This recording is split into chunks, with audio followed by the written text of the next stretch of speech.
Hey guys, what's up? Mike with Fast Monty's Garage. So the last video, I think I showed you changing bumpers out from my wrapped chrome bumper to an actual chrome bumper. And I had some fitment issues on the right and left side, kind of scratched the paint. I noticed something that really upset me. And it might be tough to tell in the video, but this edge is nice and level. This edge is nice and level.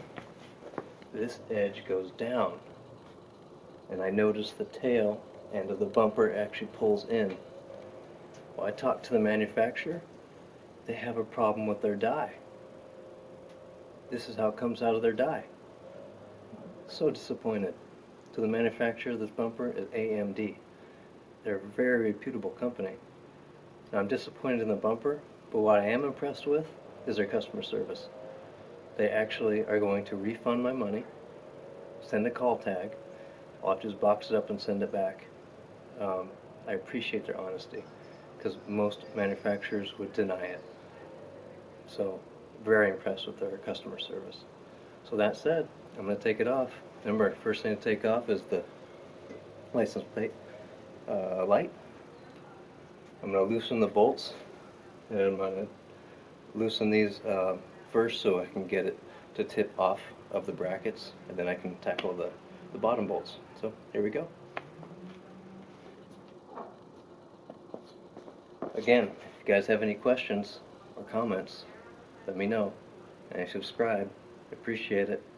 I'm sure we'll do a lot more fun and deconstructing and reconstructing and other events. So talk with you soon.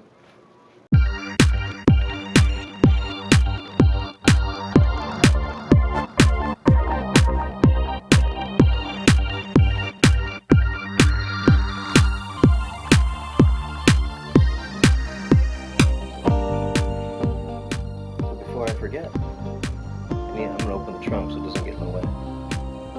I have a trunk popper. You notice I don't have a key. I shaved it.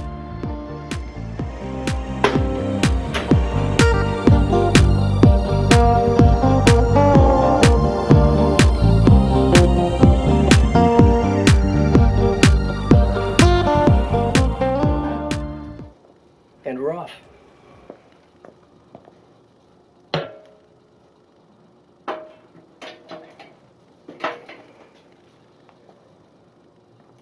So once I find the solution for the correct bumper to go on here, I'll just add to this video. So I'll see you in the next take, probably in a different change of clothes. I'm back. New uniform. Believe it or not, it has been 3 months since you saw me 5 seconds ago. That's the miracle of video. No, the reason that took so long is I decided to source an OEM bumper and have it re-chromed. I did it sight unseen, and when it came in, it was garbage. I'll show you a picture of it. As you can tell, the right side of the bumper dips worse than the AMD bumper. But that's not because it came out of the mold wrong, that's because the bumper had been rear-ended and a really bad chrome job was done. Super disappointing. So, the wrapped bumper is back on the car. So I'm going to be driving it hard. Really not a big deal. But the other good news is, remember I had 2 aftermarket bumpers. One from AMD, which didn't fit right. The other one was from OPGI. The carriage bolt holes were too small.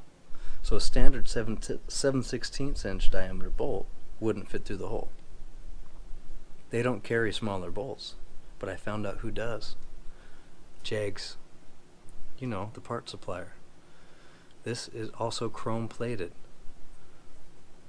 OEM, stainless steel caps, JEGS, chrome plated. They have 7/16, which is for an OEM bumper. They also sell them in 3/8 to fit all other kinds of bumpers, including the OPGI bumper. So here's my guidance. If you need a quick fix and you want to keep the budget small, go to OPGI, get their bumper.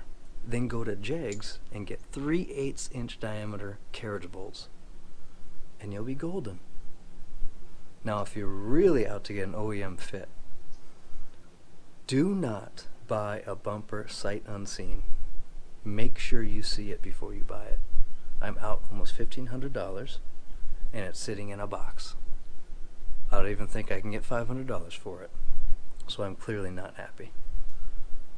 So that's my guidance. Get an OPGI bumper or buy an OEM bumper, but look at it first.